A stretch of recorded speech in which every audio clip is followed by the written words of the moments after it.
بسم اللہ الرحمن الرحیم وبہ نستعین خیر الناصر المعین اما بعد۔ مشترکہ اعلامیہ ذاکرین علماء خطباء و واعظین عنوان ہے اس کا آج مورخہ 2 فروری 2026 بروز سوموار ساہیوال ضلع سرگودا میں علماء خطباء واعظین اور ذاکرین کا مشترکہ اجلاس ہوا۔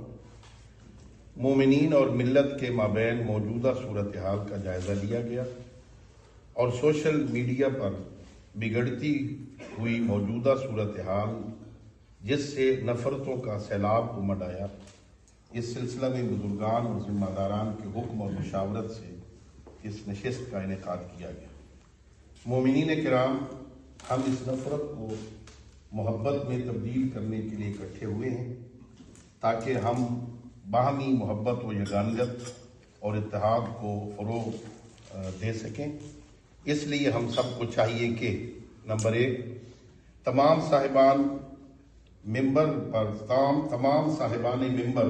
اپنے اپنے خطابات کے دوران کسی شخص، ذاکر، خطیب، عالم کی ذاتی توہین نہ کریں۔ گزشتہ ہونے والی اہانت اور توہین پر فریقین رنجیدہ خاطر ہیں اور یہ قومی وحدت کے منافی ہے۔ آئندہ اس سلسلے کو بند کیا جائے۔ بہت اچھی بات۔ نمبر 2، باہمی احترام کو ملحوظ خاطر رکھا جائے۔ نمبر 3، قرآن و اہل بیت علیہ السلام کے پیروکار اپنے اپنے خطابات میں ایسی گفتگو سے پرہیز کریں جس میں قرآن اور اہل بیت علیہ السلام کی توہین کا کوئی پہلو نکلتا ہو یا مذہب کی اہانت ہو۔ نمبر 4، مکتب اہل بیت علیہ السلام کی اصول دین اور مسلمہ فروعات دین کی تبلیغ اور نشر و اشاعت ہو۔ عقیدہ توحید و نبوت و ولایت کو خوبصورت انداز میں پیش کر کے وحدت و اتحاد کی فضا کو پیدا کیا جائے۔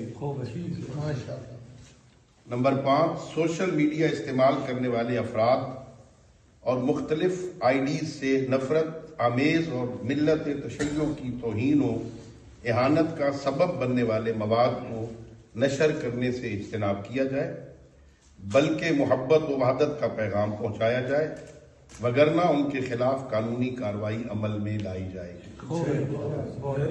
نمبر 6، علماء و ذاکرین کی مشترکہ کمیٹی تشکیل دی جائے جو فریقین کی طرف سے پیدا ہونے والے معاملات کو آسان انداز سے نمٹائے۔ خدا ہم سب کا حامی و ناصر ہو اور مکتب اہل بیت کی حفاظت فرمائے۔